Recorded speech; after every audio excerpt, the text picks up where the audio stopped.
vous accueillir dans ce webinaire bonjour à tous. J'ai le plaisir de vous accueillir dans ce webinaire organisé par le REPREMAF. Cet après-midi, nous allons nous entretenir au cours d'une question qui, j'estime, bien qu'elle soit assez fréquente, c'est une atteinte quand même qui reste assez sous-diagnostiquée. C'est une pathologie qui est réputée rare, mais je ne suis pas sûr de cette qualification de rareté de cette pathologie. Probablement qu'on ne le cherche pas assez. Autour de cette pathologie, la thrombose veineuse cérébrale en Afrique, le professeur Angélique Aswan va nous présenter une conférence sur les thromboses veineuses en Afrique. Et nous lui laissons la parole. Donc, professeur Angélique, vous avez la parole. Merci beaucoup. Merci à tous. Vous pouvez me confirmer que vous voyez les diapos? Oui, on voit les diapos. Très bien. Alors, merci. Je vais commencer par remercier le Dr Soumaïla qui m'a contacté pour faire cette présentation. C'est quelque chose que je perçois comme un grand honneur, un plaisir de le faire. Alors, je vais essayer de partager avec vous quelques données sur les thromboses veineuses cérébrales en Afrique. Et on va rentrer directement donc dans le vif du sujet en commençant par vous présenter une situation clinique personnelle que j'ai vécue chez un monsieur de 37 ans qui présentait une thrombocytémie essentielle pour laquelle il était traité par hydroxyurée et ignorant la nécessité d'un traitement permanent, il avait interrompu son traitement. Et il a présenté donc de manière brutale des céphalées associées à un déficit moteur de l'hémicorps gauche. À l'admission à l'examen, il présentait un syndrome d'hypertension intracrânienne, donc associé à cette hémiplégie gauche, très importante, quasiment complète, avec sur le scanner initial un diagnostic par le radiologue d'AVC hémorragique, sur lequel vous voyez, j'ai mis un point d'interrogation et puis une IRM cérébrale qui a été faite par la suite.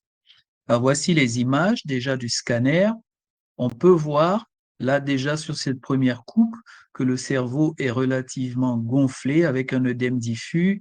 On ne voit pas du tout les sillons corticaux et les ventricules sont tout petits, quasiment comprimés.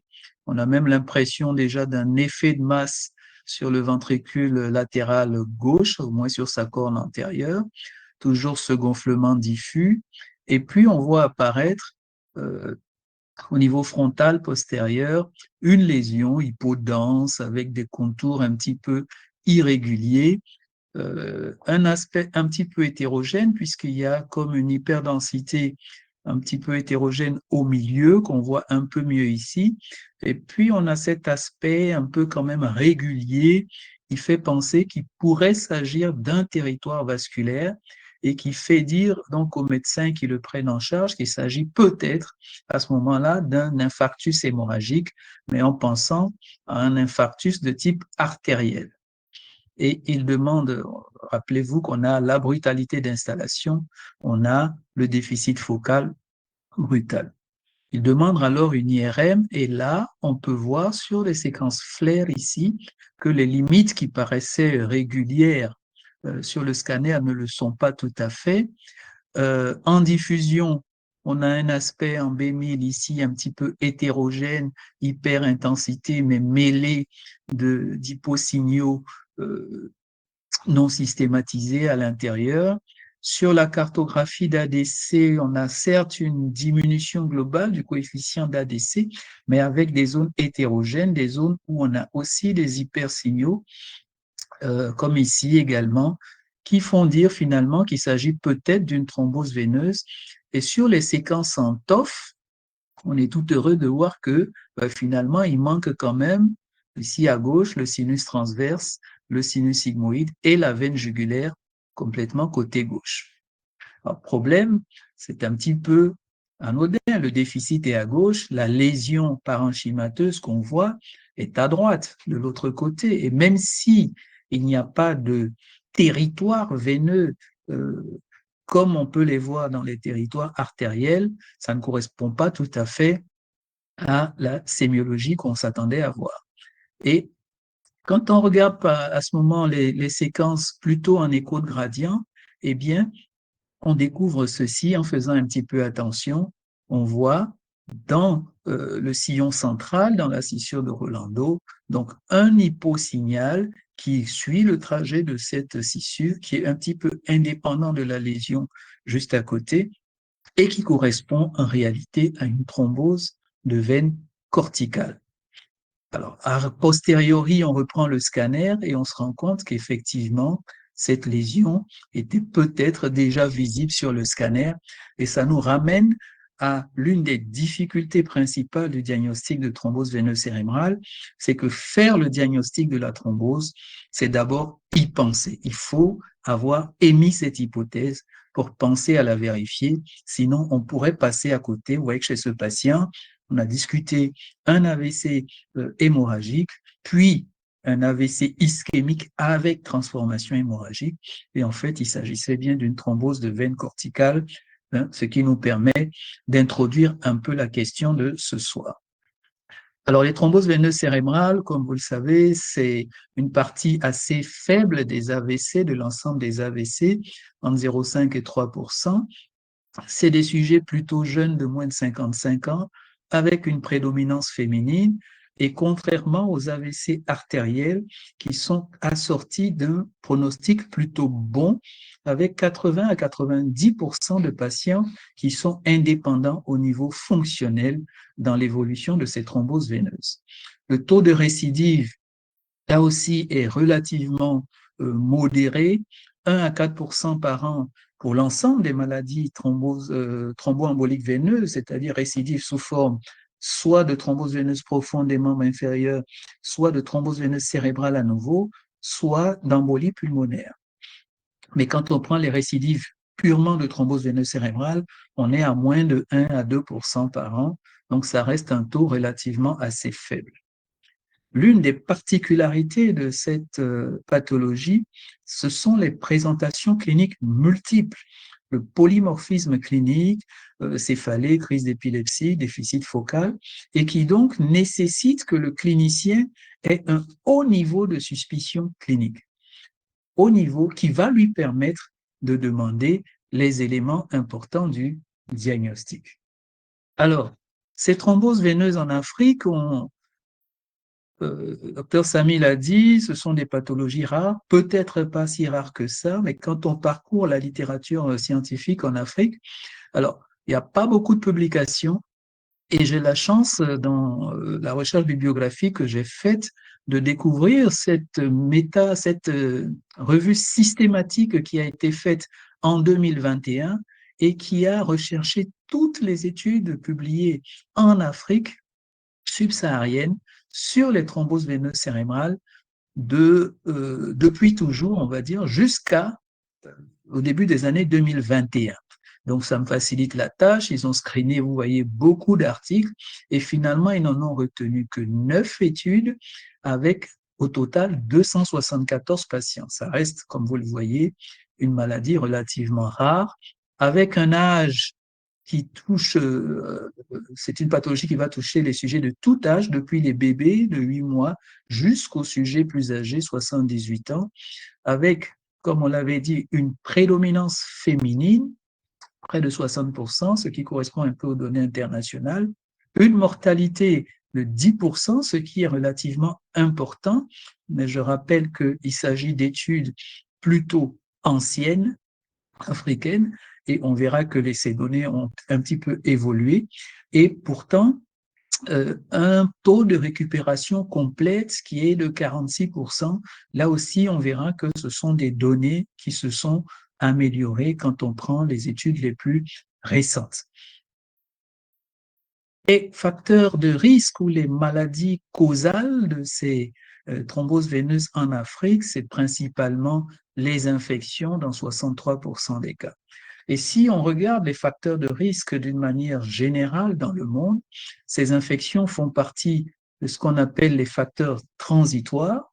parmi lesquelles, oui, on a les infections du système nerveux, les infections de voisinage, ORL, et puis on n'oublie pas les infections systémiques, en particulier la pandémie à Covid-19 qui a permis d'augmenter l'incidence des thromboses veineuses cérébrales.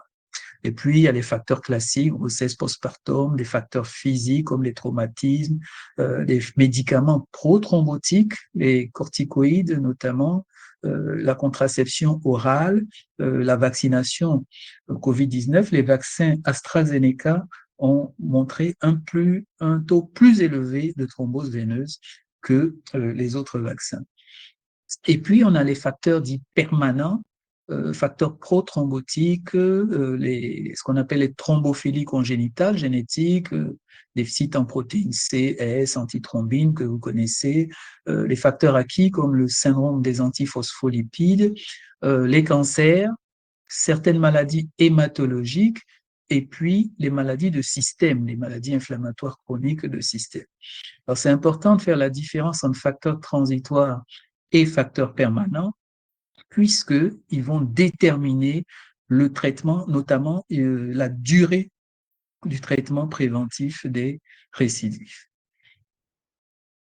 Toujours dans cette revue, quand on regarde les aspects cliniques des thromboses veineuses de ces 274 patients, on voit que classiquement, c'est un peu ce qu'on retrouve partout. On est à 70% de céphalée. Les déficits focaux, ce sont les signes les plus fréquents, et les crises d'épilepsie, ce sont les trois principaux symptômes que l'on rencontre dans les thromboses veineuses cérébrales. Et ces trois, d'ailleurs, toujours au niveau international, sont décrites. Ces trois présentations cliniques principales: le syndrome d'hypertension intracrânienne isolée, céphalée, œdème papillaire, parfois parésie du 6, mais quelquefois céphalée purement isolée, sans œdème papillaire, sans parésie. Deuxième tableau clinique, la présentation focale avec les déficits focaux multiples, moteurs, sensitifs, plus ou moins associés à des crises épileptiques focales parfois généralisées. Et puis les tableaux d'encéphalopathie un peu diffuses, avec surtout des syndromes confusionnels, des troubles psychiques et des troubles de la vigilance. Et puis enfin, plus rarement, on a des tableaux un peu atypiques, en particulier la thrombose du sinus caverneux avec un chémosis, un œdème de la paupière, un ptosis et une ophtalmoplégie, vous pouvez voir ici, douloureuse. Parfois des hémorragies sous-arachnoïdiennes ou des paralysies multiples des dernières paires crâniennes. Quand on compare les localisations, les sinus et les veines qui sont concernés, avec ici à gauche les proportions que l'on rencontre au niveau international, on voit que la fréquence la plus importante se situe au niveau des sinus transverses et sigmoïdes avec 85%, 62% pour le sinus sagittal supérieur qui vient en deuxième position. Alors, en Afrique subsaharienne, j'ai remis les pourcentages sur le même schéma, montrer la différence. Certes, on a toujours la prédominance sur les thromboses du sinus sigmoïde et du sinus transverse. En deuxième position, toujours aussi le sinus sagittal supérieur, mais on peut voir que les proportions sont moindres, elles sont un petit peu différentes. Et si vous voyez, bien sûr, le total dépasse 100% parce que très fréquemment, les thromboses de veines sont multiples. Il y a plusieurs veines ou sinus qui sont concernés de manière simultanée, ce qui explique que l'on puisse avoir, comme vous le voyez ici, des pourcentages élevés. Après la publication de cette revue systématique de 2021, est paru un autre article qui m'a paru important de vous rapporter parce qu'il s'agit d'une série quand même relativement importante qui a été présentée à Dakar, au Sénégal, 70 cas en l'espace de 6 ans et demi, si je me souviens bien de cet article, c'était en 2013 et 2020. Et vous voyez que 70 cas dans un seul centre, alors qu'avaient été publiés sur une revue systématique 274 cas dans 9 études différentes. Et donc, c'est par une des revues les plus importantes publiées en Afrique, si ce n'est la plus importante. Et il m'a paru donc utile de présenter ces résultats sur les manifestations cliniques eh bien, ce sont les mêmes, hein, les céphalées jusqu'à 92% des cas, les déficits focaux à 40% des cas et les crises d'épilepsie 37%. Donc, ça reste les trois présentations cliniques classiques, comme à l'international, se retrouvent en Afrique subsaharienne. C'est pas vraiment différent. Et puis, si on regarde aussi les différents sinus atteints, ce sont les mêmes. Hein. Si on prend, comme dans l'autre cas, l'association du sinus transverse et sigmoïde, on est presque à 60% des cas, suivi de 50% pour le sinus sagittal supérieur. Donc, des données qui confirment un peu ce qui était antérieur et qui finalement n'est pas très différent de ce qui se passe dans les pays développés. On voit aussi que dans les facteurs étiologiques, à Dakar, c'est comme dans le reste de l'Afrique subsaharienne, c'est une prédominance donc de facteurs infectieux, locaux, régionaux ou, je dirais, cérébraux. Et puis, les facteurs non infectieux sont à un degré moindre. Le pronostic est également meilleur, puisque vous voyez que tout à l'heure, on vous parlait de 10% de décès. Ici, dans cette série dakaroise, on est à 5,7% de décès, avec 50% des patients qui ont quand même une récupération complète, ce qui correspond aussi aux données précédentes. Alors, une fois qu'on a fait cette suspicion, bon, ces quelques données africaines, vous le voyez, qui ne sont pas très différentes des données internationales, en dehors de la prédominance des causes infectieuses, alors que on a plutôt des facteurs permanents dans les publications internationales, on en arrive donc aux éléments du diagnostic. Alors, je ne vais pas revenir sur la clinique, je vous ai présenté les tableaux cliniques classiques. Ce que je ne vous ai pas dit, c'est les modes de début. C'est une thrombose veineuse, le début, il peut avoir toutes les formes. Il peut avoir un début brutal, comme ça a été le cas dans le cas clinique que je vous ai présenté, mais on peut aussi avoir un début progressif, subaigu et même parfois chronique, des céphalées isolées chroniques comme ça, traînantes, qui peuvent prendre l'aspect. Et donc, ce polymorphisme clinique, en fait, comme je le disais plus haut, doit nous amener à un haut niveau de suspicion et à évoquer le diagnostic finalement de thrombose veineuse cérébrale devant, je dirais, toute symptomatologie focale, confusionnelle, céphalalgique simple, qui débute brutalement ou progressivement ou subaigu et même chronique. En fait, faire le diagnostic, c'est d'abord y penser. Et puis, si on y pense, je vais vous remontrer les données des dernières recommandations américaines de 2024 qui ont été publiées en mars de l'année dernière, donc il y a tout à fait à peu près un an, et qui, lorsque on a une forte suspicion clinique, recommande donc de faire une imagerie cérébrale et une imagerie des sinus veineux en IRM, incluant une séquence en écho de gradient et puis des séquences vasculaires.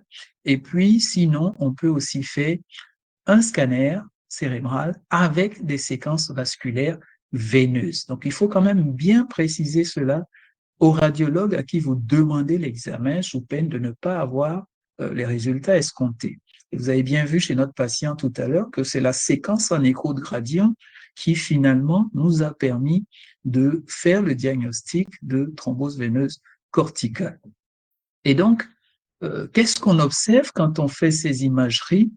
Ce sont les données de l'article sur les recommandations. On peut avoir des lésions qui sont extrêmement variables et c'est ce qui rend difficile le diagnostic au scanner. On peut avoir des hémorragies comme ça, un petit peu corticales. On peut avoir ici un thrombus visible spontanément sans injection sur le sinus transverse à droite. On peut avoir ici le sinus droit, lui aussi, qui est hyperdense spontanément, donc l'hyperdensité spontanée du sinus. Ici, des veines cérébrales internes.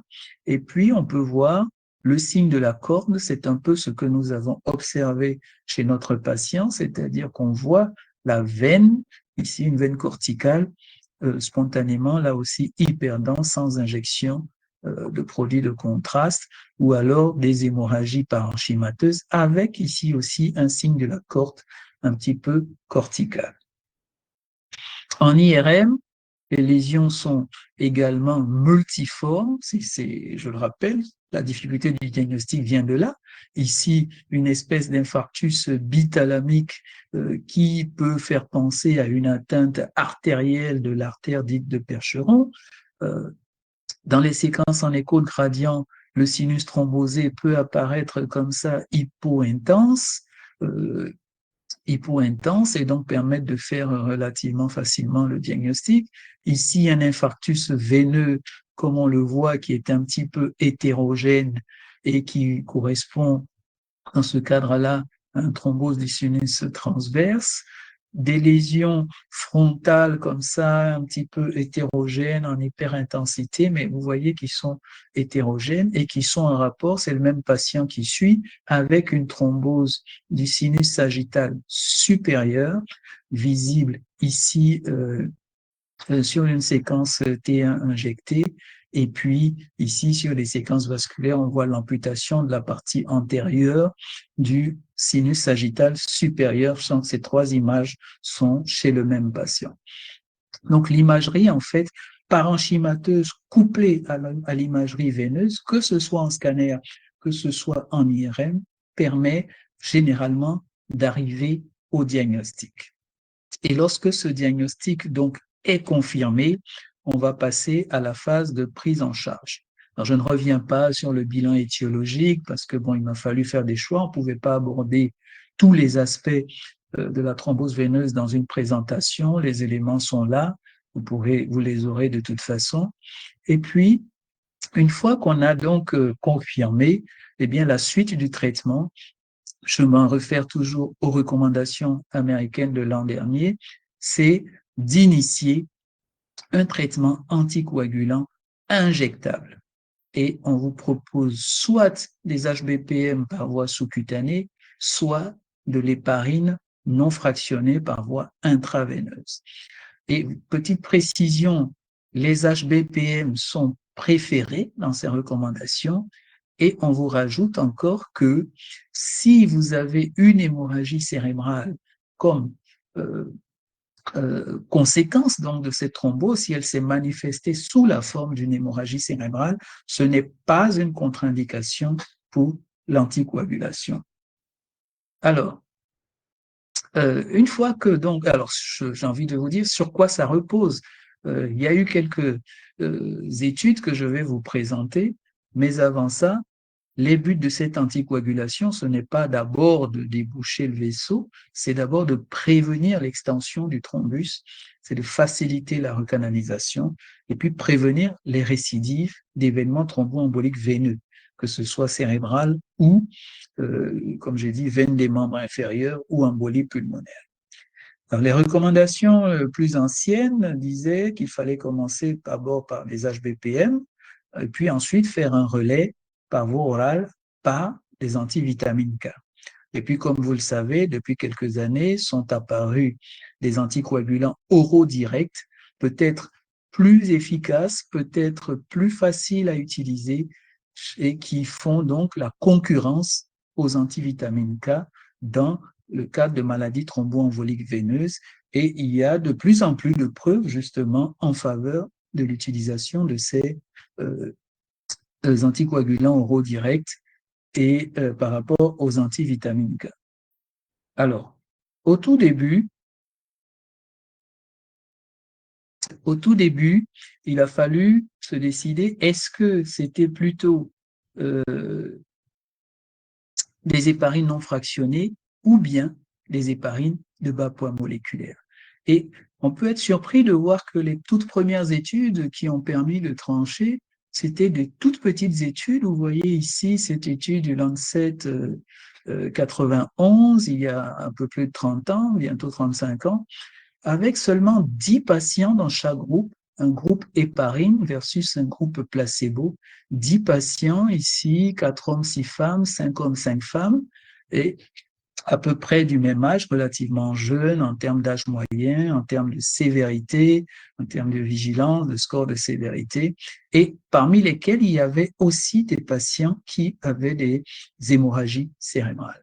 Et On a pu voir d'ailleurs sur cette échelle de sévérité allant de 0 quand il n'y a pas de symptômes jusqu'à 9 quand il y a le décès, que les patients sous héparine, eh bien, le score de sévérité diminuait avec le temps, en quelques jours. Là, on est à 3 semaines d'évolution, tandis que les placebos ne s'amélioraient pas et même s'aggravaient un petit peu au bout de 3 semaines.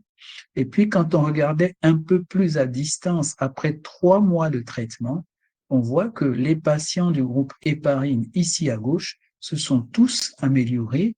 La majorité d'entre eux a un score de sévérité de 0, c'est-à-dire qu'ils sont guéris sans symptômes, avec 2 patients sur les 10 qui avaient un score à 1.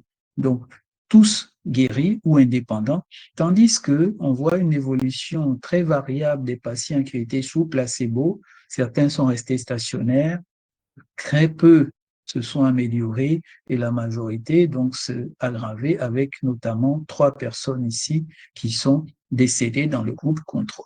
Donc, sur cette étude simplement de 10 patients dans chaque groupe, on a pu établir que l'anticoagulation à l'héparine était efficace pour les thromboses veineuses et que, en plus, l'hémorragie cérébrale n'était pas une contre-indication. Donc, c'est un peu parti de là l'utilisation de l'héparine non fractionnée. Et puis, on s'est demandé par la suite, 99, est-ce qu'on pouvait utiliser les HBPM?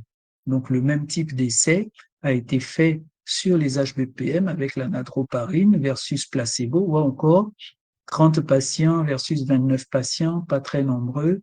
Et parmi ces patients, eh bien, à peu près 50% avaient des hémorragies cérébrales dans chaque groupe. Donc, toujours là aussi montrer qu'est-ce qu'on a comme évolution.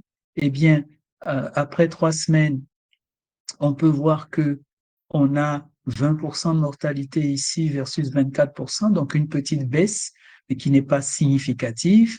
Et puis, après 12 semaines, mais pareil, la baisse se maintient, moins 7% en matière de mortalité, mais baisse qui n'est toujours pas significative, avec donc comme conclusion que l'utilisation des héparines de bas poids moléculaire suivi donc d'un traitement oral, pouvait avoir aussi un bénéfice clinique, mais que la différence n'était pas significative. Mais en tout cas, ils ont montré que il n'y avait pas de complications liées à ces traitements, même chez les patients qui avaient une hémorragie cérébrale.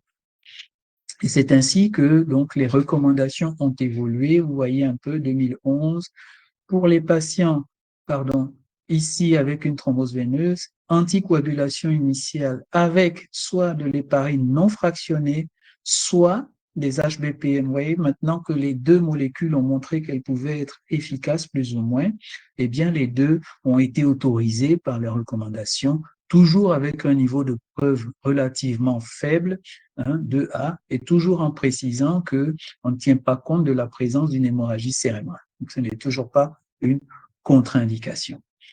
À la suite, on a commencé donc à se demander, mais qu'est-ce qui était mieux entre les HBPM ou bien les héparines non fractionnées?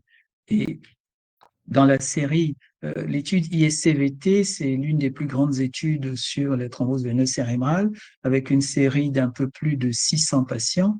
Et on a pu, en comparant les 2 bras de traitement HBPM versus héparine non fractionnée, montrer que finalement, il y avait, si on prend ici les sujets indépendants avec un score de Rankine à 0, 1 ou 2, donc les patients indépendants, donc considérés comme de bons résultats, eh bien, il y en avait un peu plus, comme on peut le voir, 95%, dans le bras, pardon, 92%, comme on le voit ici, dans le bras HBPM versus 84% dans le bras héparine non fractionné, avec cette fois-ci un petit P significatif, puisque l'étude était plus importante. Et ça, c'est ce qu'on a après 6 mois de traitement de ces patients, bien sûr, qui ont eu un relais par voie orale, par antivitamine K, mais un traitement initial par HBPM semblait donc faire mieux.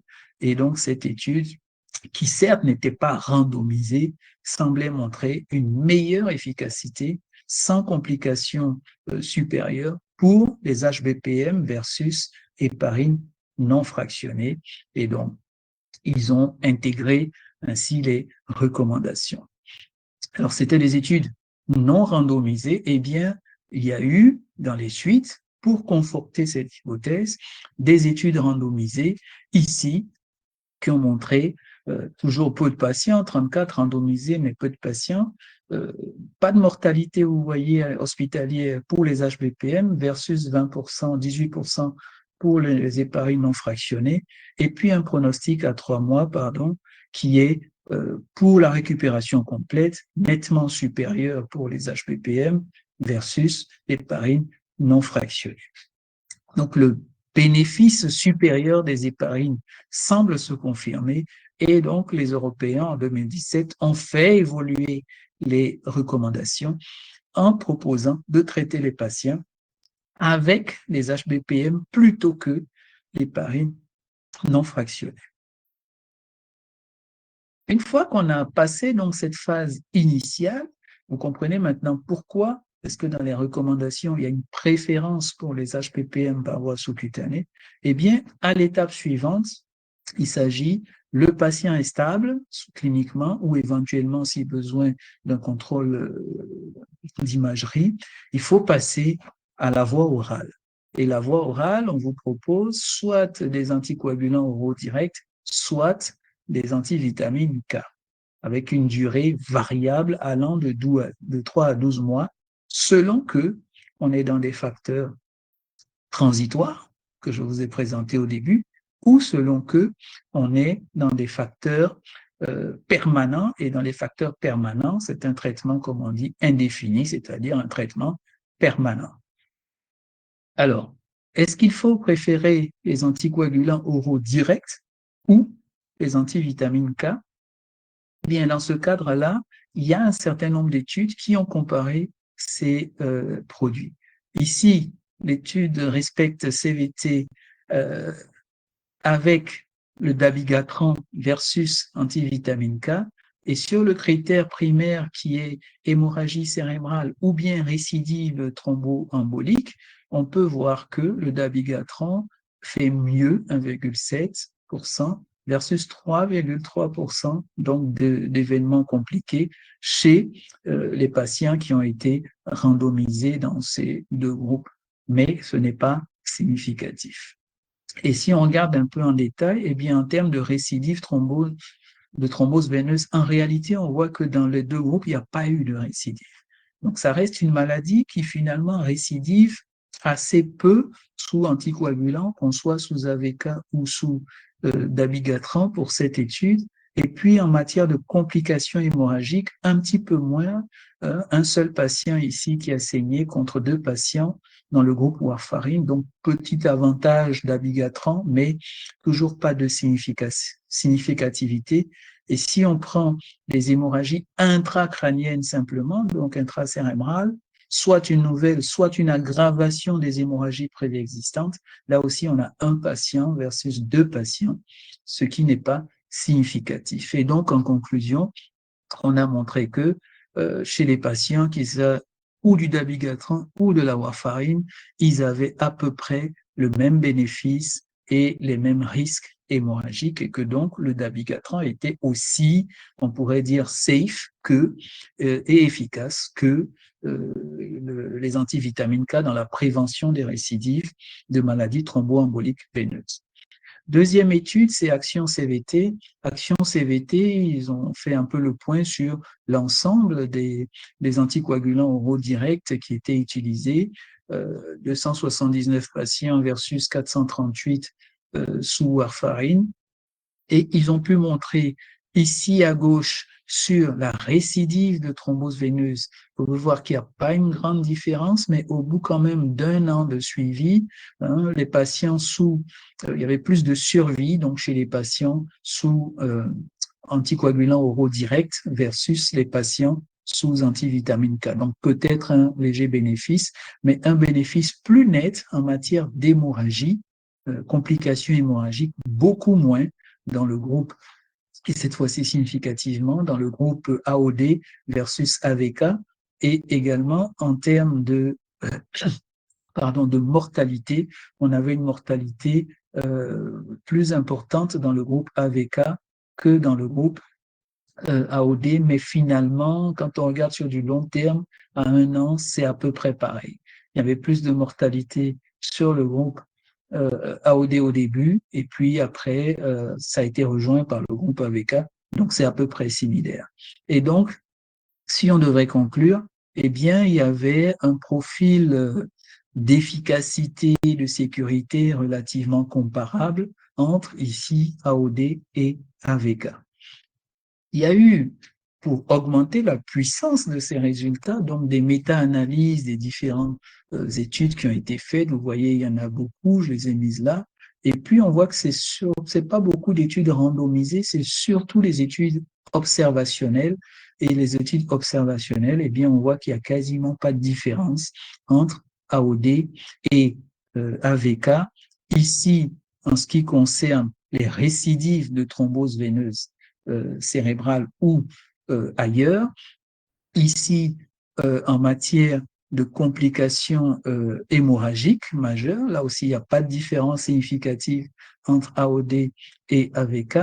Et puis, ici, en termes de mortalité, en termes, pardon, de complications hémorragiques cérébrales, purement, on a l'impression d'un petit avantage pour les AOD, hein, même si on n'est pas tout à fait significatif, mais à chaque fois, on a l'impression qu'il y a un petit avantage pour les AOD, en tout cas sur l'hémorragie.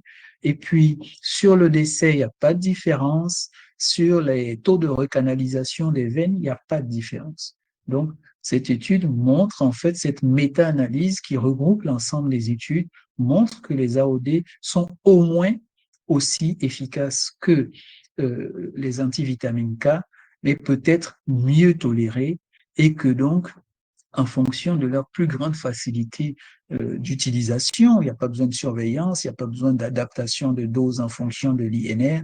Il pourrait être plus facile à utiliser, mais comme on l'a vu, c'est surtout des études observationnelles, pas vraiment des études randomisées, et ils recommandent donc de poursuivre ces études.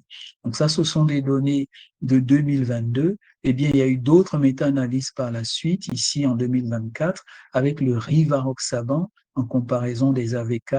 On peut voir aussi qu'en haut ici, il n'y a pas de différence significative entre le rivaroxaban et les antivitamines K. Et puis en bas, toujours en matière de complications hémorragiques, on retrouve cette même tendance un peu ici en faveur du rivaroxaban, mais toujours pas significative. D'autres méta-analyses ont aussi ont été faites après ces recommandations de 2022.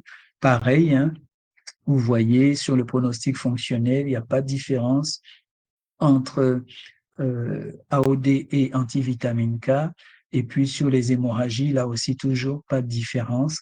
Donc, finalement, toutes ces études, là, sur la mortalité, et puis donc, les conclusions, c'est que ils ont un profil d'efficacité et de sécurité comparable, mais sans doute, voilà, comme je le disais, l'utilisation plus facile des AOD fait qu'ils vont peut-être être préférés en matière de traitement. Et puis, il y a cette dernière étude qui vient de paraître, elle a été publiée le mois dernier, au mois de mars, c'est l'étude DOAC-CVT, donc AOD-CVT versus anticoagulant, et cette fois-ci, ça a été une étude prospective, toujours observationnelle, mais prospective, et elle a montré là aussi que sur la récidive ou les complications, eh bien, on était à 3% dans le groupe AOD, 3% dans le groupe AVK. On est sur à peu près 600 patients, mais 400 dans le bras AOD. Donc déjà, vous voyez que c'est une étude observationnelle. Les gens utilisent plus spontanément comme ça les AOD que les AVK sur ces études qui sont les plus récentes.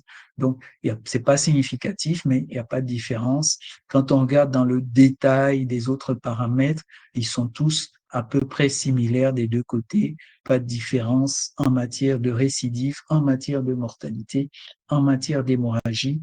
Et puis, en matière de récupération fonctionnelle, on a, semble-t-il, un léger avantage, là encore, en faveur des AOD vis-à-vis des antivitamines K, mais toujours pas significatif. Un cas particulier chez l'enfant, Einstein Junior CVT, eh bien, cette étude, elle a montré qu'on pouvait utiliser du rivaroxaban et qu'on n'avait pas de récidive, comme on peut le voir, versus l'anticoagulation standard. On avait, quand on ajoutait les aggravations, les hémorragies, eh bien, c'était relativement safe dans le bras rivaroxaban. Et donc, ça pouvait être, en termes d'efficacité, c'était pas mauvais. Il y avait peut-être quand même un peu plus d'hémorragie, mais quand on prend les hémorragies significatives, graves, eh bien, il n'y en avait pas dans le bras, c'était à peu près similaire. Donc, possible utilisation également chez l'enfant. Et puis, le dernier cas particulier, c'est celui du syndrome des antiphospholipides. Eh bien, dans ce syndrome des antiphospholipides, quand on compare donc apixaban ici en rouge, là, il s'agit euh, de survie, donc une courbe de Kaplan-Meier de survie, et puis les patients avec AVK, eh bien, on voit que cette fois-ci, l'apixaban est nettement inférieur aux AVK, puisqu'on n'a pas de récidive chez les patients AVK, alors qu'on en a jusqu'à 25% ou un peu plus à 1 an dans le groupe des patients apixaban. Même résultat ici à droite avec le rivaroxaban, qui fait moins bien en termes de récidive. Il y a beaucoup plus de récidives ou d'événements hémorragiques qu'avec les antivitamines K. Donc, on montre que dans le syndrome des antiphospholipides, eh bien, il n'est pas indiqué d'utiliser les nouveaux médicaments. Encore une question avant de clore ce chapitre anticoagulation, eh bien, quelle est la durée de l'anticoagulation? Alors, on vous disait, mais facteurs transitoires, facteurs permanents, est-ce qu'on peut faire 3 mois, 6 mois, 12 mois? Je ne sais pas quelles sont vos pratiques. Il n'y a aucune donnée claire qui a évalué la durée. Et actuellement, il y a cette étude, EXCOA-CVT, qui en fait est en cours et qui vise à comparer l'anticoagulation de courte durée, 3 à 6 mois, versus l'anticoagulation de longue durée, 12 mois, après une thrombose veineuse, qu'elle soit cérébrale ou périphérique, avec un objectif de 1428 patients. C'est une étude qui a commencé il y a quelques années. Et en 2023, au congrès de l'ESOC, ils en étaient à 1177 patients qui avaient été inclus. Voilà, c'était en 2023. On peut penser qu'ils sont proches de la fin, mais bien entendu, les données de cette étude ne sont pas encore publiées. Donc, durée d'anticoagulation, pour l'instant, on ne sait pas. Et puis, dernière question, celle de la revascularisation. On a de nouvelles techniques qu'on utilise dans l'AVC ischémique, thrombolyse, thrombectomie. Est-ce qu'on doit les utiliser dans les thromboses veineuses cérébrales? Eh bien, dans les recommandations de 2024, qu'est-ce qu'on nous dit? On nous dit que si on a une dégradation clinique ou à l'imagerie une augmentation, une accentuation des lésions, notamment parce que le thrombus continue de s'étendre malgré un traitement anticoagulant qui est conduit, il faut envisager un traitement endovasculaire. Cela repose sur quoi? Étude tout acte en 2020 où des patients ont été randomisés traitement endovasculaire versus traitement médical. Ce traitement endovasculaire, c'était soit une thrombectomie mécanique, soit une thrombolyse finalement, on va dire intraveineuse, mais appliquée directement dans le sinus, donc injection intrasinusale d'un thrombolytique, ici l'altéplase ou l'urokinase, ou parfois les deux, donc thrombectomie plus thrombolyse in situ.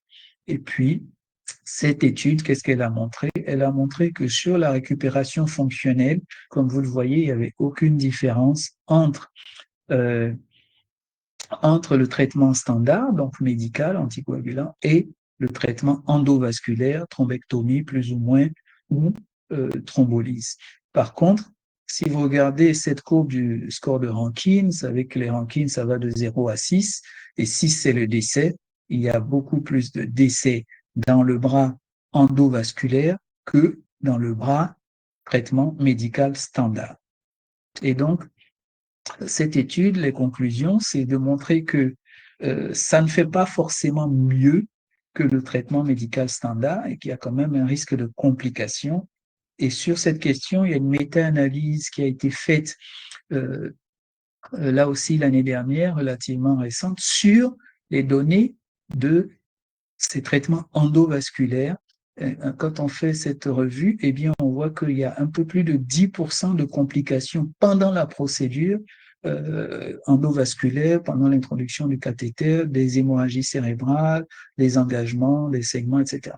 Et donc, ce n'est pas une technique sans risque, même si elle permet d'obtenir environ 80% de recanalisation avec, sur les scores de ranking de ces patients 0,2, donc des patients indépendants, jusqu'à 91%, mais tout de même 7% de mortalité, ce qui n'est pas négligeable.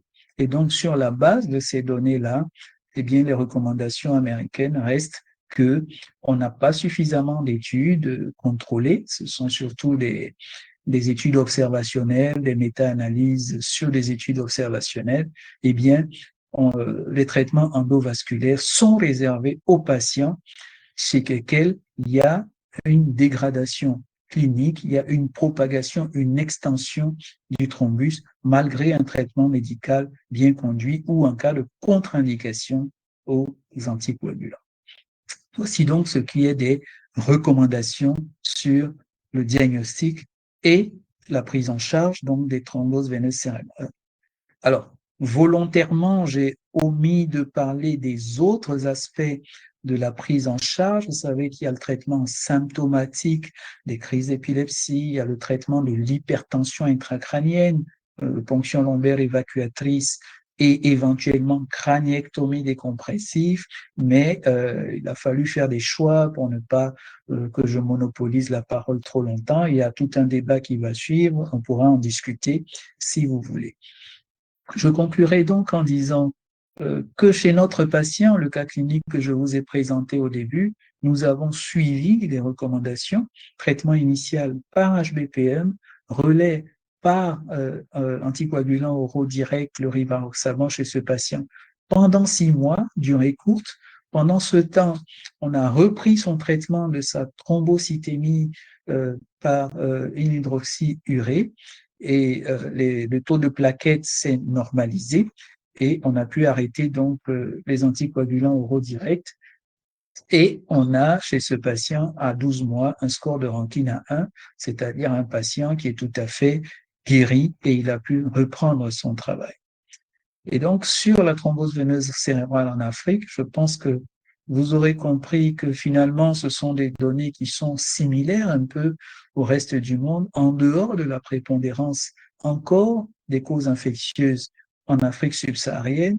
Et puis, c'est surtout des plus grandes difficultés pour le diagnostic avec une faible suspicion clinique parce que les praticiens ne pensent pas suffisamment à cette pathologie, avec un diagnostic radiologique qui est parfois difficile et on n'a pas beaucoup de spécialistes radiologues ou neuroradiologues compétents pour faire ces diagnostics-là.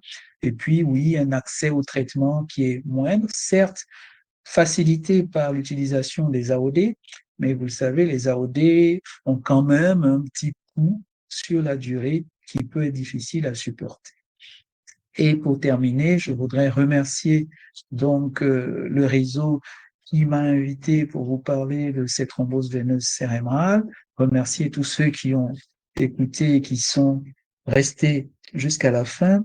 Et je terminerai sur cette citation de Sir William Osler qui disait que la médecine, la pratique de la médecine, c'est un art, c'est pas du business, c'est pas un commerce, c'est une vocation, pas du business, et que la formation continue, ce n'est pas une option, la formation continue, et c'est ce que nous sommes en train de faire grâce au REPREMAF, c'est une nécessité.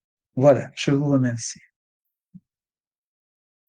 Merci, professeur Angérique, de la qualité de la présentation, qui était très, très complète, mais aussi très, très actualisée, et qui a abordé tous les aspects auxquels peut être affronté tout neurologue ou tout médecin prenant en charge cette pathologie que vous avez bien mentionnée, pas aussi rare qu'on le pense. Donc, à présent, nous allons passer la parole à nos panélistes. Donc, je commence par notre cher maître le professeur Moustapha Ndiaye. Professeur Moustapha?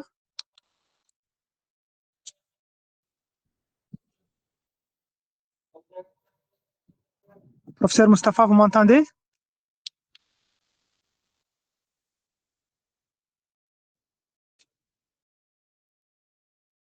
Professeur Moustapha, est-ce que vous m'entendez? Alors, oui, est-ce que vous m'entendez? C'est pas très clair. Oui, est-ce que vous m'entendez? Oui, là c'est mieux. Là, on vous entend mieux. D'accord.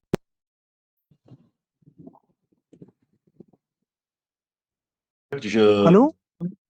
Allô, vous m'entendez? Oui, là ça va, là ça va. À la Vous avez la parole.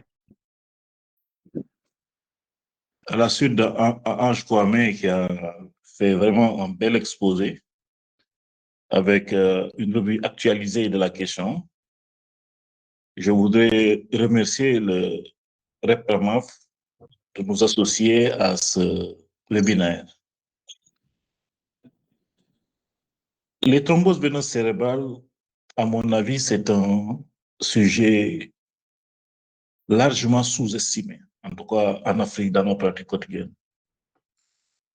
Pour une raison simple, c'est que, et là j'emprunte le propos de Ange Kwame qui disait tout à l'heure que pour faire le diagnostic des thromboses veineuses cérébrales, il faut y penser et se donner les moyens, ce qui manque considérablement dans nos pratiques.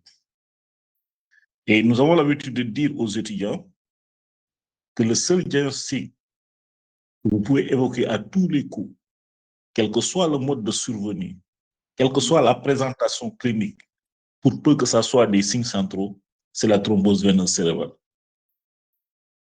Parce que ça peut simuler un AVC artériel, ça peut simuler une encéphalite, ça peut simuler un processus expansif intracrânien. Bref, il y a un très grand polymorphisme. Et je pense que nous devons insister sur ce point auprès de nos étudiants, mais aussi de tous les praticiens, pour dire qu'il faut y penser. Vous avez vu la série dakaroise. Dans beaucoup de cas, la symptomatologie se résumait à des céphalées ou à une crise focale. Parfois même, la présentation n'était pas claire. Donc, c'est dire qu'il faut y penser. Et y penser, c'est se donner les moyens, bien entendu, de confirmer ou d'infirmer cette hypothèse. Ce n'est pas toujours facile. Mais au regard de l'imprévisibilité de ce diagnostic, je pense qu'il vaut mieux se tromper par excès que par défaut. Et qu'il ne faut pas hésiter, chaque fois qu'il y a une suspicion forte, sur la base des circonstances de survenue, sur la base de la clinique, de faire l'anticoagulation. Je pense que c'est un impératif sur lequel nous devons insister. Il vaut mieux se tromper par excès que par défaut. C'est-à-dire anticoaguler tous les patients chez qui il y a une forte suspicion de thrombose veineuse cérébrale.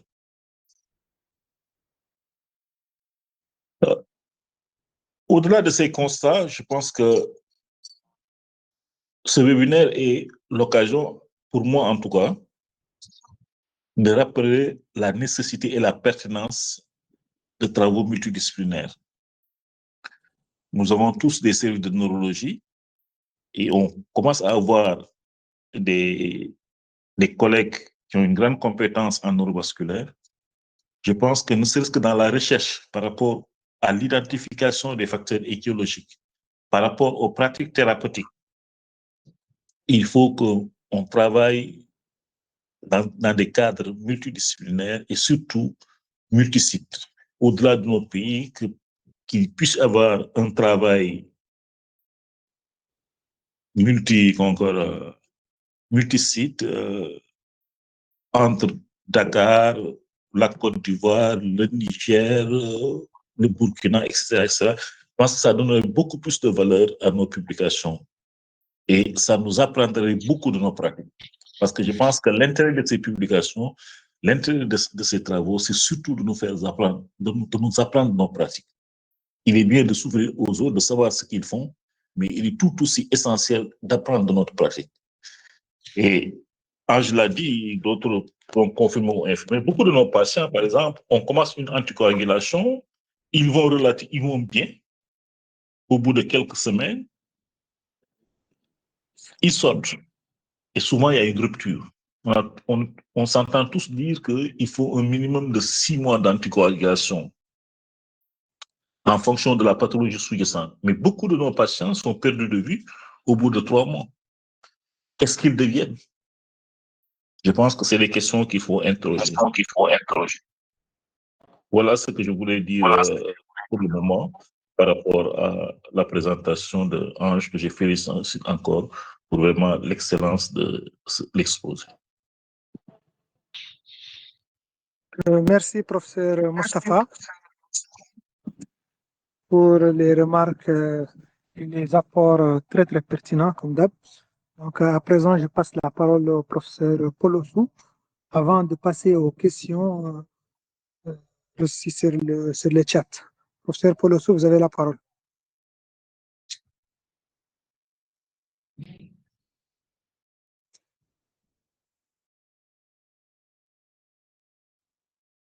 Professeur Paul.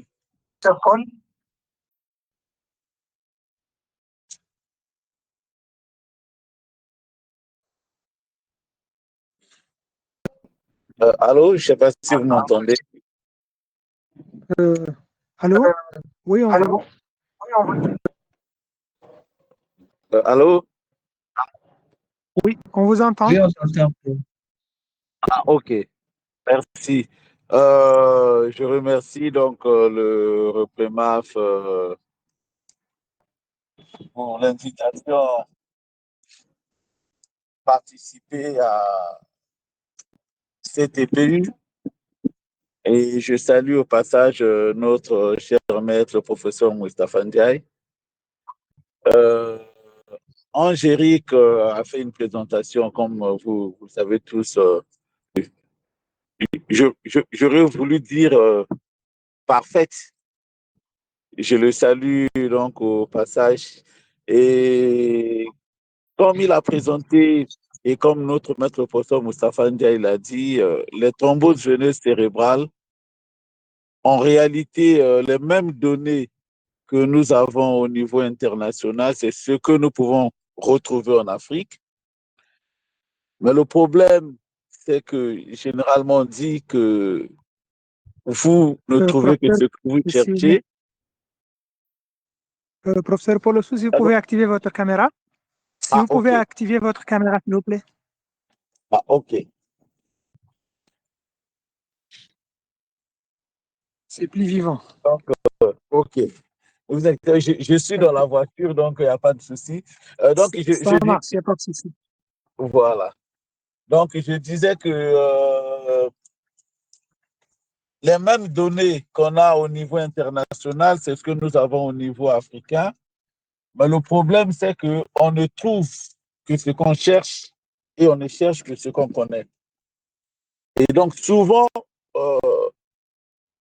comme tout le monde le dit, et nous sommes tous d'accord que les thromboses veineuses cérébrales sont sous-estimées dans notre contexte parce qu'on n'en cherche pas assez.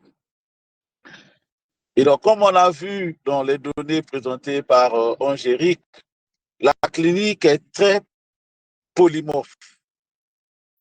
À quelques exceptions près, comme les thromboses du sinus caverneux, dans la majorité des cas, il est difficile qu'on vous dise que la thrombose veineuse cérébrale, voici des signes cliniques, dès que vous les avez, c'est pathognomonique d'une thrombose veineuse cérébrale. C'est presque impossible de le dire. Mais on est tous d'accord que donc, il y a une certaine fréquence des symptômes qu'on peut avoir dans les thromboses veineuses cérébrales. Habituellement, on dit devant une céphalée inhabituelle. J'insiste sur le contexte inhabituel, parce que quelqu'un qui est migraineux, qui vient pour ses crises de migraine habituelles, c'est pas pareil. Mais quand un migraineux vient et vous dit que, en tout cas, les céphalées que j'ai depuis quelques jours ou quelques semaines, c'est pas habituel. Le seul élément de céphalée inhabituel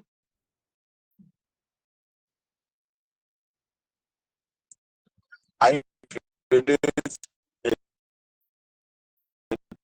les crises épileptiques, le plus souvent focales, et ça peut être généralisé dans certains cas, associé à des céphalées inhabituelles et un déficit focal peuvent être évocateurs d'une thrombose veineuse cérébrale. Je me rappelle ça, j'ai retenu depuis que j'étais encore étudiant, donc il y a à peu près une vingtaine d'années, que quand on a un déficit moteur à bascule, c'est-à-dire qu'il y a un sujet qui, aujourd'hui, vous l'examinez, il a un déficit à gauche, le lendemain, vous avez l'impression que son déficit est à droite, c'est évocateur, c'est pas pathognomonique, mais c'est évocateur d'une thrombose veineuse cérébrale, surtout du sinus sagittal supérieur. Angélique vous a présenté un cas clinique. Dans notre pratique, je pense que chacun de nous a eu un peu une expérience comme ça, où c'est difficile parfois de faire le diagnostic. Aujourd'hui, de plus en plus, on a des services mieux équipés, on a de l'imagerie. J'ai eu en 2010 et en 2011, alors que le Congo n'avait pas d'IRM, parce qu'on a eu notre première IRM, je pense, en 2014, 2 cas dont il fallait se prononcer sur l'instinct clinique ou peut-être l'expérience. Le premier, c'était un sujet d'une soixantaine qui n'avait pas d'antécédent particulier et qui présente une hémorragie cérébrale lobaire parasagittale, avec une peau densité un peu tout autour qu'on aurait pu penser peut-être à de l'œdème périlésionnel. Pour d'hospitalisation, le sujet s'aggrave et on avait l'impression qu'il y avait un peu plus d'œdème. Le radiologue ne pouvait pas, sur le scanner, la machine scanner ne pouvait pas faire les séquences vasculaires. Et donc, on ne pouvait pas du tout aller vers les séquences vasculaires pour la confirmation diagnostique. Mais le sujet s'aggravait.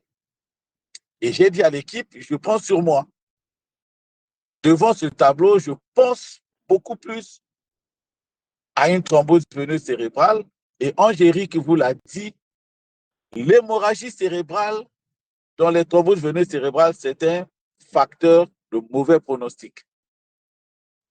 Et c'est l'unique hémorragie qui doit être traitée par l'anticoagulation. Et donc, le dilemme, c'était si c'est un hématome lobaire dû à une autre cause, vous anticoagulez, ça veut dire que vous avez aggravé le malade.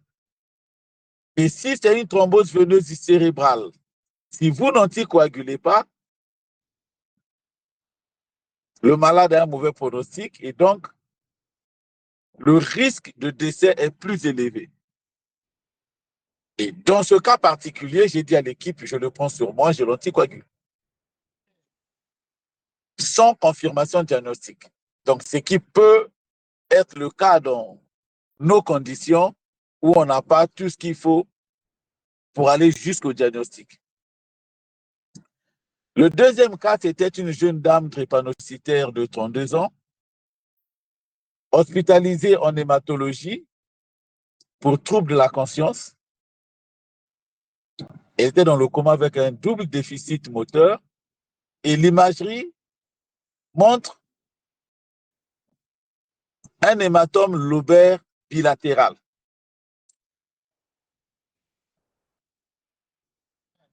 C'est cette jeune dame drépanocytaire. Comme je vous dis, on ne pouvait pas aller, c'est 2012, on ne pouvait pas aller vers les séquences vasculaires pour confirmer le diagnostic. Mais devant cet hématome parasagittal, bilatéral, avec hypodensité tout autour qui signifiait de l'œdème un peu plus important, là encore, j'ai pris sur moi, j'ai anticoagulé. J'ai donné l'avis, c'était un après-midi, donc il restait que les internes dans le service, il n'y avait plus d'hématologue. Le lendemain matin, c'est un autre hématologue qui vient me voir, il dit en visite, ça chauffait dans le service parce que on ne peut pas comprendre que vous veniez pour mettre l'anticoagulant chez une patiente qui a de l'hémorragie dans son cerveau. Et donc, on a arrêté le traitement. Je suis reparti, comme Angélique vous l'a présenté, avec la documentation des articles qui montraient que c'est l'unique hémorragie qu'il fallait anticoaguler. On a anticoagulé cette patiente et au bout de 2 semaines, elle a commencé à récupérer. Cette patiente est sortie de l'hôpital avec un score de Rankine autour de 3. Bon, après, je ne l'ai pas revu, hein, les hématologues l'ont revu. Après, je ne l'ai pas revu 6 mois après. Je ne sais pas ce que ça a donné. C'est pour dire que le traitement, comme Angélique l'a dit, pour nous, l'héparine de bas poids moléculaire, c'est le traitement de première intention. Sauf si vous avez un sujet qui a une insuffisance rénale chronique, sévère, là, c'est des contre-indications, on peut aller à l'héparine fractionnée. Et je sais que Angélique l'a fait exprès dans les éléments diagnostiques, il n'a pas du tout parlé des D-dimères, parce qu'en réalité, ça n'apporte rien. Parce que vous pouvez avoir une thrombose veineuse cérébrale, surtout quand c'est révélé par des céphalées isolées avec des D-dimères qui ne soient pas augmentés. Donc, des D-dimères négatives n'éliminent pas forcément un diagnostic de thrombose veineuse cérébrale. Quand vous avez des D-dimères positifs, ça peut être un élément en plus, mais le diagnostic de thrombose veineuse cérébrale, on ne va pas le baser sur le dosage des D-dimères.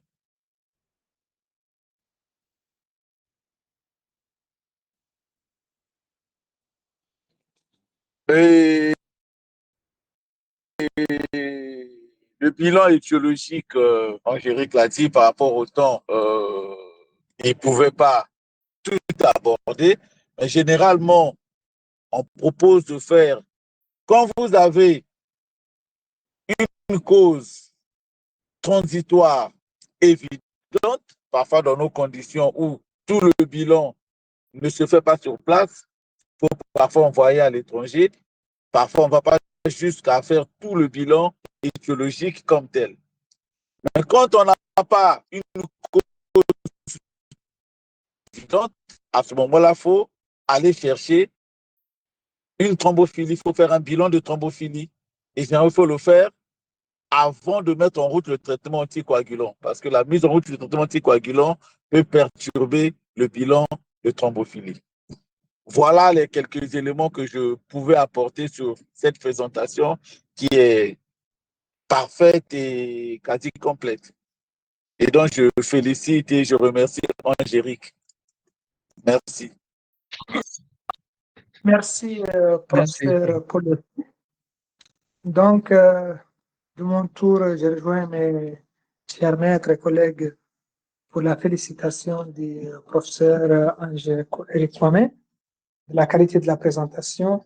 On a reçu quelques questions sur le chat, donc on va prendre quelques-unes. Donc, la première, si on comprend bien le traitement curatif, il dit qu'il faut traiter comme si avec une anticoagulation efficace, en considérant la fréquence hospitalière faible des TVC et en considérant les effets secondaires graves de l'anticoagulation à dose curative. Comment ont-ils évolué les patients chez qui le diagnostic rétrospectif s'est révélé négatif pour la plupart selon votre expérience, professeur? Donc ça, c'est une question qui a été posée. D'accord, merci pour la question. Je pense que oui, elle est peut-être plutôt adressée à professeur Mustapha, mais je vais apporter quelques éléments de réponse. D'abord, je dirais effet secondaire grave de l'anticoagulation curative. Non, qu'est-ce que il n'y a pas beaucoup d'effets secondaires graves. Je pense que j'ai suffisamment montré dans la présentation le faible taux d'hémorragie qu'on pouvait avoir, qu'il s'agisse d'hémorragie majeure, générale, essentiellement digestive, ou qu'il s'agisse d'hémorragie cérébrale ou même d'aggravation d'hémorragie cérébrale préexistante. Il n'y en a pas beaucoup au cours de ces thromboses veineuses cérébrales. Et donc, si, parce que ça, ce sont les réalités africaines, si vous aviez dans l'hypothèse d'une forte suspicion clinique et que vous n'aviez pas les moyens d'imagerie pour confirmer le diagnostic, le pronostic du malade semble engagé, un peu comme vient de vous le présenter Paul, si vous faites un traitement anticoagulant curatif qui marche, ça peut aider, même si a posteriori, vous réussissez à avoir une imagerie qui vous dit c'était pas ça. Mais je pense que le risque est faible. Après, je ne dis pas d'anticoaguler toutes les suspicions sans faire d'imagerie. Il faut s'efforcer d'avoir l'imagerie. Maintenant, dans la série sénégalaise, je ne sais pas, c'était 70 patients. J'avoue que dans le détail, ce n'était pas précisé si certains des patients avaient finalement, est-ce que le diagnostic avait été rétrospectivement récusé. Je ne sais pas si Safan Ndiaye, est-ce qu'il y a des éléments de réponse là-dessus? Je ne sais pas. Non, D'accord. tous les patients avaient une imagerie à temps et l'IANSI avait été fait à la neuroimagerie. Comment que l'anticoagulation. D'accord, donc D'accord. il n'y a pas eu de problème particulier. Et dans la Non, série mais pas eu. sénégalaise, il n'y a pas eu non plus beaucoup de problèmes hémorragiques, hein, comme on peut le voir. Pas plus que dans les séries occidentales. Je pense que c'est un traitement qui est assez bien supporté quand même. D'accord. Donc, la deuxième, bon, on prend une autre question, professeur Kwame. Donc, en cas Oui, d'indisponibilité de l'IRM, et surtout dans notre contexte, dans la plupart des pays africains où cette imagerie n'est pas disponible, et devant une forte oui. suspicion avec une tomodensitométrie avec les séquences vasculaires angio normales, ce que vous proposez. Une forte suspicion IRM Mais non disponible, TDM, si on n'a angio-TDM, pas normal. d'IRM, le scanner reste un excellent examen de confirmation, hein. Dans l'exemple du cas clinique que je vous ai présenté, vous voyez que finalement l'IRM n'a pas apporté plus que ce que le scanner montrait. C'est juste que les praticiens qui ont pris en charge le malade au début n'avaient pas suffisamment d'expertise. Mais le scanner simple déjà permettait de poser le diagnostic. Les seuls cas justement où le scanner est quelquefois pris à défaut, ce sont ces cas de thrombose veineuse corticale sur des veines corticales de petit calibre, où ça peut être difficile de mettre en de mettre en évidence pardon, le diagnostic, mais le scanner, s'il est bien fait par un radiologue qui s'y connaît, en général, il est presque aussi performant que l'IRM. Donc, quand vous dites scanner négatif, après, est-ce que c'est une thrombose veineuse cérébrale? Voilà. Ou alors, est-ce que c'est la qualité du scanner, de l'examen qui a été fait, qui doit être mise en cause? Moi, je pense qu'un scanner bien fait peut être suffisant, corrélé aux données cliniques. Effectivement. Je, Une autre je peux, question. je peux, je peux peut-être compléter un tout petit peu ce que Angélique disait tout à l'heure, parce que dans votre question, vous avez dit le scanner avec angio négatif. Ça veut dire que si le scanner est fait avec séquence angio et qui ne montre rien au niveau veineux, qui ne montre rien au niveau veineux, ça veut dire que ce n'est pas une thrombose veineuse cérébrale. Justement. Même si vous avez une suspicion clinique, ici, le scanner avec séquence vasculaire veineuse, ça ne vous montre pas d'obstruction, sauf comme Angélique venait de le dire, si c'est une veine très corticale, oui, parfois au scanner, vous avez du mal à l'identifier si vous n'avez pas beaucoup d'expérience là-dessus. Mais si vous avez vraiment l'angio négatif, je vous conseillerais pas d'aller vers le traitement. Tout à Effectivement, fait. moi, si je peux dire, si je peux ajouter une petite chose, c'est qu'il ne faut pas hésiter à relire les images avec d'autres radiologues qui ont plus d'expérience et à prendre soi-même le temps pour bien regarder les séquences au TDM injectées et insister sur les techniciens qu'ils vous fassent des séquences veineuses, pas des séquences artérielles. Parce que parfois, ils sont habitués à faire des séquences artérielles et ils n'attendent pas assez bien le temps veineux pour bien individualiser les veines cérébrales profondes, où l'opacification est classiquement un peu plus retardée que le temps artériel. Je pense que si on peut compléter cette réponse, il Mhm. n'y a pas que les séquences vasculaires. Vous avez vu dans le scanner que j'ai montré, il y a un œdème diffus. C'était tout à fait Mhm. inhabituel. Il y avait un œdème qui était beaucoup trop important pour la taille de la lésion qu'on voit. Donc, il y a des signes indirects aussi que sont l'œdème, que sont l'infarctus veineux avec son caractère un peu hétérogène, partiellement hémorragique, qui ne couvre pas vraiment un territoire vasculaire. Voilà, il y a beaucoup de symptômes qui doivent être mis ensemble, associés aux séquences veineuses. Les séquences veineuses, c'est pour faire le diagnostic direct, c'est les signes directs, mise en évidence du thrombus, mise en évidence d'un défaut d'opacification d'un sinus veineux, etc. Donc, un scanner, ça marche dans beaucoup de cas. Et puis, comme Samy l'a dit, on peut partager les images non seulement avec d'autres radiologues, mais aussi avec d'autres collègues neurovasculaires. Je pense qu'on commence à être un peu nombreux dans la sous-région, en Afrique subsaharienne, et on peut partager des images, contacter un collègue, lui envoyer des images, prendre son avis. Hein. Moi, je pense qu'il ne faut pas hésiter à le faire. Moi, je le fais souvent avec des collègues avec qui je partage des images quand j'ai des doutes. Donc, il faut essayer quand même de confirmer le diagnostic. On n'est pas en train de dire d'aller aux anticoagulants systématiques dès qu'on suspecte quelque chose sans confirmation diagnostique. Attention quand même. Voilà. Ouais, effectivement. Donc, une autre question aussi intéressante. Donc, est-ce que les anticoagulants, bon, je pense que vous en avez parlé, mais bon, est-ce que les anticoagulants ont un effet préventif dans les thrombose veineuse chronique? Ça, c'est de un. Et de deux, et la durée de l'anticoagulation dans les TVC chroniques, que ce soit l'AVK ou l'AOD. Bon, je vois que la plupart des questions, vous l'avez abordé, mais la répétition est toujours pédagogique. Donc, je pense que ça permet de tirer des conclusions pour les plus jeunes. Est-ce que vous dites qu'il y a un effet préventif?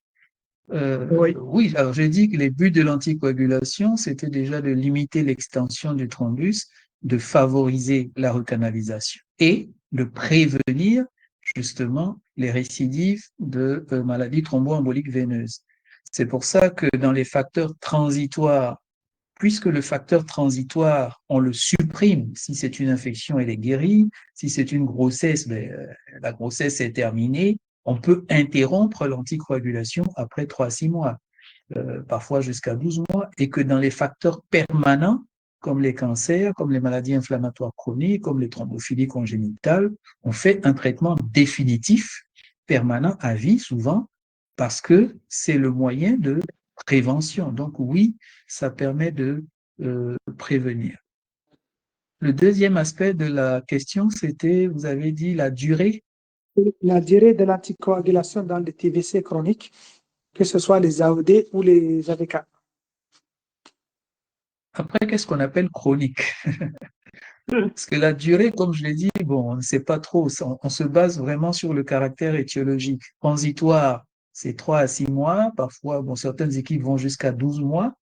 Et puis, les permanents, c'est un traitement définitif.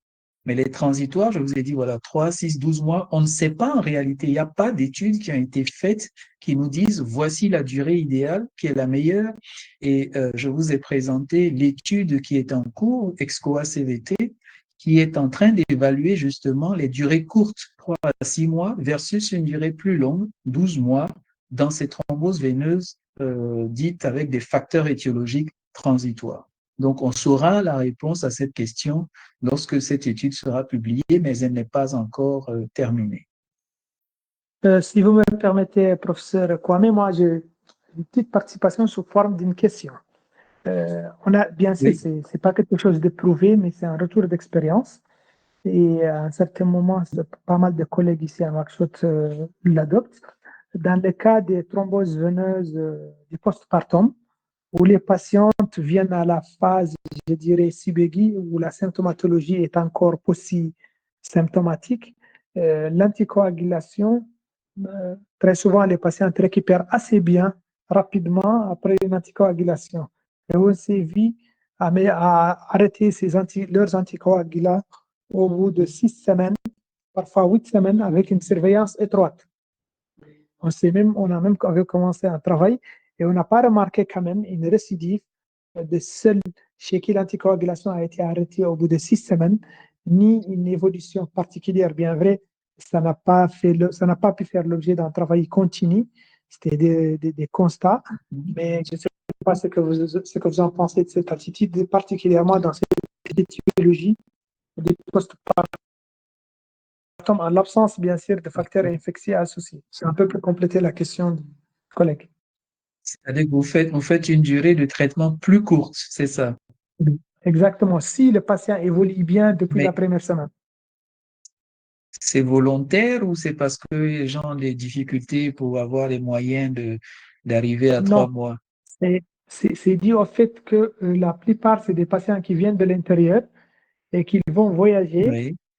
Et parfois, les faire revenir à 3 mois et à 6 mois, c'est pas aisé. Et la surveillance aussi de l'anticoagulation à l'intérieur n'est pas toujours évidente. Et du coup, on se permet d'arrêter les anticoagulations au bout de 3 semaines avec un rendez-vous chaque semaine pendant 3 à 4 semaines. S'il n'y a pas de récidive, on fait une imagerie de contrôle injectée et puis après on les libère. Parce que garder quand même un patient pendant 4 mois dans une ville où il n'habite pas, c'est pas toujours évident. Je ne sais pas, c'est une attitude. Bon, je ne sais pas, il y a pas de données scientifiques publiées sur la question, donc je ne saurais pas vous donner une attitude pratique là-dessus. C'est vrai que c'est un facteur transitoire qui est fini, mais on ne sait pas. Bon, la recommandation, c'est minimum 3 mois. Moi, je Exact. pense que vous pouvez, il n'y a pas besoin avec l'intérêt des AOD, justement, c'est qu'il n'y a pas besoin d'une surveillance réellement.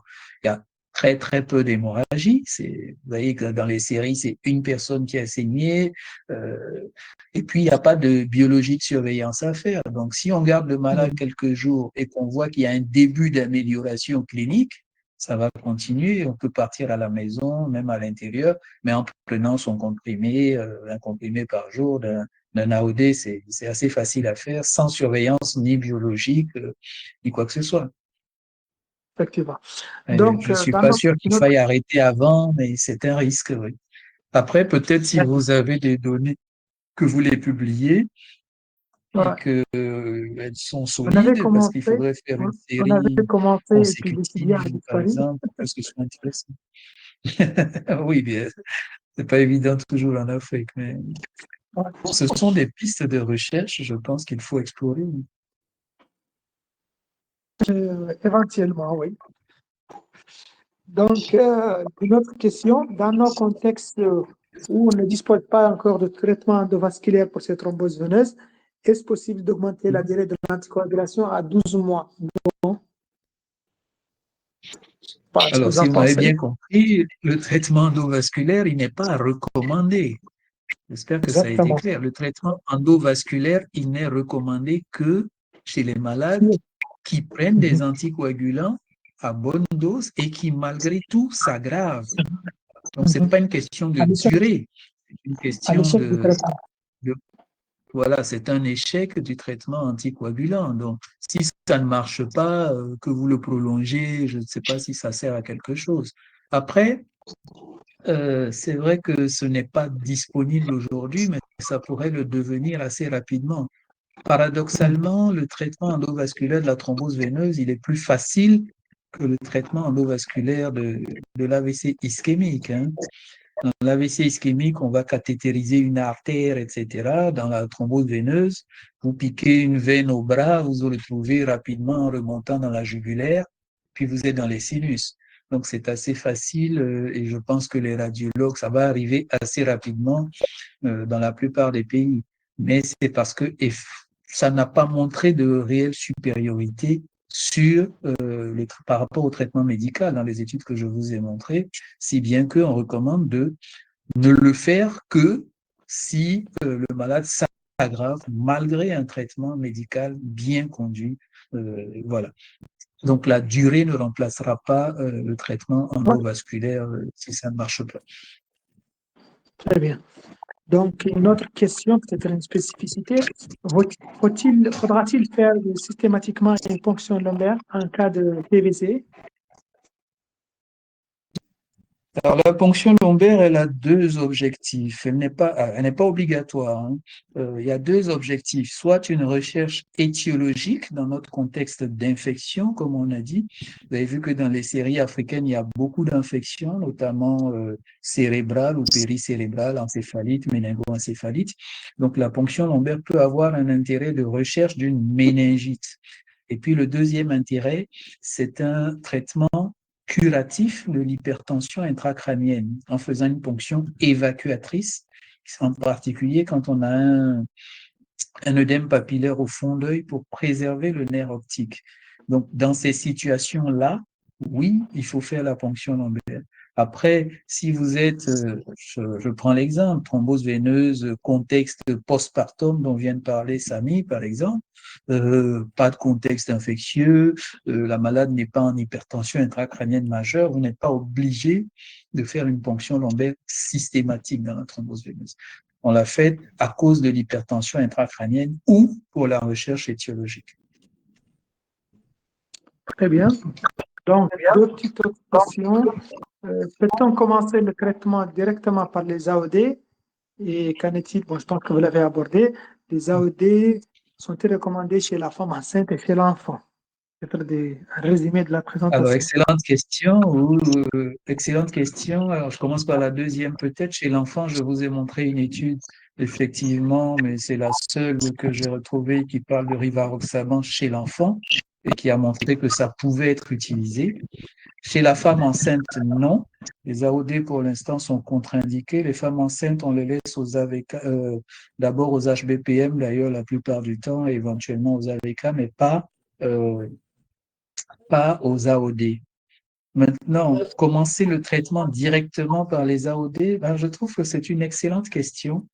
Vous avez vu dans les études comparatives AOD versus AVK que je vous ai présentées qu'à chaque fois, il y avait 2 fois plus de patients sous AOD que les patients sous AVK. Ce sont des études observationnelles, donc ce sont des études de vraie vie dans lesquelles ce sont les pratiques des gens. En réalité, beaucoup de gens commencent et moi, je le fais aussi de temps en temps, commence directement par les AOD. Pourquoi? Parce que l'anticoagulation aux AOD, elle est rapidement efficace.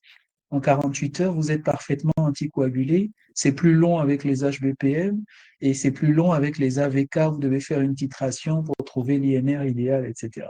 Et donc, finalement, on a pratiquement le même bénéfice. Mais ce n'est pas encore prouvé scientifiquement qu'on peut commencer. Et tant qu'il n'y a pas d'études, les recommandations qui se basent sur des études scientifiques restent de commencer par les HBPM. Si dans la pratique, on se rend compte qu'on finit par recenser tous les cas où, de manière incidente, on a commencé directement aux AOD, peut-être qu'en les publiant, on verra que effectivement, ça reste safe, secure, comme on dit, et qu'on peut effectivement. Mais il n'y a pas de preuves ni de recommandations dans ce sens, même si c'est un peu dans les pratiques de pas mal de médecins. Ce serait logique qu'on le fasse, mais en attendant de le prouver, il y a les recommandations qui existent. Voilà. Merci. Donc, il y a le professeur qui demande, qui a une participation, une intervention du moins. Oui, merci beaucoup, Samy. Je remercie Angérique et puis le professeur Mustapha et le collègue Paul Macaire. Alors, mon intervention, ça va être très simple. La première chose, pour une pathologie dont le diagnostic, en tout cas sur le plan clinique, est aussi hasardeux qu'incertain et que c'est beaucoup plus à l'imagerie, Et sachant que beaucoup de sujets pouvaient avoir des sinus ou bien des veines cérébrales bouchées sans symptomatologie et peuvent, surtout dans nos contrées, ne pas venir à l'hôpital. Donc, les séries qu'on a dans nos hôpitaux, généralement en Afrique et aussi ailleurs, ne peuvent jamais refléter la réalité de cette pathologie. Et moi, la question que je me suis toujours posée, je l'ai déjà posée à des collègues français, est-ce qu'il ne serait pas possible d'essayer d'envisager une étude en population et aussi, je n'ai pas les dernières données en tête. Je sais par exemple qu'il y a des séries autopsiques qui montrent quand même que par rapport à ce qu'on a cliniquement en matière de fréquence, c'est beaucoup plus fréquent que ça. Si tant est que pour le diagnostic, on parle beaucoup plus de la mise en évidence d'un thrombus au niveau des sinus et aussi au niveau des veines cérébrales. Donc, la question que je me pose, en dehors, bien sûr, de ce que les collègues ont évoqué, est-ce qu'on ne pourrait pas, ça c'est à tous les collègues scientifiques qui s'intéressent aux questions vasculaires, de savoir est-ce qu'on ne peut pas imaginer, même si ça va être extrêmement coûteux, une étude en population pour voir quelle est l'importance du phénomène. Ceci d'autant plus qu'en Afrique, comme je l'ai dit, beaucoup de sujets qui ont des symptômes tout à fait négligeables peuvent ne pas venir à l'hôpital. Et souvent, quand les gens viennent à l'hôpital, c'est que c'est très, très grave. Donc, c'est ma première préoccupation. Je n'ai pas une réponse à ça, mais je pense qu'il faudra qu'on y réfléchisse significativement. Deuxième observation, c'est que les collègues l'ont déjà évoqué. Je pense qu'il faudra qu'on ait un registre africain. Et ce registre africain, c'est très simple à réaliser. Il suffit de mettre en place les outils et d'harmoniser les pratiques de diagnostic. Il suffit, nous avons l'Internet et puis beaucoup de technologies qui ont tellement évolué ou même l'imagerie réalisée à ou peut-être envoyée dans un centre pour être regardée et qu'on puisse peaufiner davantage nos données et avoir un suivi de nos patients pour avoir du recul. Et j'ai l'habitude de dire, évitons d'importer les données occidentales. Ça nous permettra mieux d'avoir une médecine beaucoup plus spécifique parce qu'en pathologie vasculaire, on commence par comprendre que l'Africain, le sujet noir, a certaines particularités qu'il faudra tenir compte, dont il faudra tenir compte pour la prise en charge. Donc, c'était juste les quelques contributions. Et une fois encore, je remercie Angélique pour l'excellente présentation. Merci Thierry, je me permets de rebondir un peu là-dessus. Oui, je ne suis pas surpris avec ta casquette d'épidémiologiste que tu veuilles faire des études en population générale. C'est une question à laquelle aussi j'ai déjà pensé, mais il y a deux difficultés qui me paraissent difficiles à surmonter. La première, c'est qu'il faudrait aller faire le screening radiologique un peu chez des patients qui sont asymptomatiques plus ou moins et chez lesquels éventuellement tu découvrirais une thrombose. Est-ce qu'il faut traiter derrière ces patients qui n'ont aucun symptôme? Est-ce qu'ils sont réellement à risque de quoi que ce soit? Je pense qu'il y a des questions d'éthique derrière qui risquent d'être soulevées, de venir dire à quelqu'un qui va parfaitement bien, ah, tu as une thrombose, un vaisseau qui est bouché, il y a tel risque. Il y a une réflexion à mener tout autour de cette question en population générale. Après, c'est vrai que même dans les... si on se rend compte sur des séries, par exemple, autopsiques, et je ne sais pas pour la thrombose veineuse cérébrale, mais ça existe, par exemple, dans l'embolie pulmonaire, qui fait partie des maladies thromboemboliques veineuses. On sait très bien qu'il y a beaucoup d'embolies pulmonaires qui passent inaperçues, qu'on découvre de manière très, très fréquente lors des autopsies. Et quelle implication clinique? On ne sait pas parce qu'on ne peut pas non plus, chez des personnes qui n'ont pas forcément des symptômes, aller faire des angioscanners thoraciques de manière systématique et répétée. Donc, il y a, c'est vrai, une réflexion à mener, mais qui n'est pas forcément très simple dans le cas de la thrombose veineuse cérébrale. Et puis, sur ta deuxième proposition de registre, mais j'allais te proposer, pourquoi ne pas prendre le lead sur la question et nous proposer quelque chose? Peut-être que ce serait bien d'établir un petit réseau sous-régional, subsaharien de neurovasculaire et puis travailler sur ce genre de questions-là. Merci, tout à fait, je suis d'accord. Et je pense, je vais quand même revenir sur la première préoccupation. On sait également pour l'accident vasculaire cérébral artériel que les études qu'on réalise en population, c'est sur d'abord la première phase de dépistage. On ne réalise pas de scanner à tout le monde. C'est-à-dire que, est-ce qu'on ne pouvait pas construire une échelle ou un outil qui permet, avec une bonne sensibilité, une bonne spécificité, au moins de dépister des sujets à risque avec quelques éléments, c'est-à-dire que on peut, par exemple, pour un score donné, construire des scores qui permettent de déterminer la probabilité qu'on ait une maladie veineuse, surtout une thrombose veineuse cérébrale. Et si la probabilité est très élevée dans la population, ces personnes, on peut les convoquer pour faire l'angioscanner ou l'imagerie pour confirmer. C'est à cela que je pense, parce que en tant que médecin de santé publique, on ne peut pas aller en population réaliser l'imagerie à tout le monde, mais est-ce qu'on ne peut pas réfléchir à travers des études observationnelles que nous avons déjà eues? Je pense que ça peut être envisagé. C'est-à-dire que essayer de construire des scores et puis après voir si on ne peut pas utiliser ces scores, ces échelles prédictives en population et voir identifier des sujets qui auraient une grande probabilité d'avoir une thrombose veineuse cérébrale et aller confirmer cela et faire valider ces outils qui sont d'utilisation plus facile. Voilà, donc d'ici à la on va en reparler. Il y a du travail. Je pense qu'il y a du travail à faire pour essayer de mener ce type d'études de façon plus facile dans notre contexte ou nos contextes qui se ressemblent. Donc, je pense qu'il n'y a pas beaucoup de temps qui nous reste. On va essayer de répondre à quelques autres questions. Donc, professeur Kwame, il y a une question qui dit qu'en est-il du pronostic des thromboses veineuses associées à la maladie de Behçet?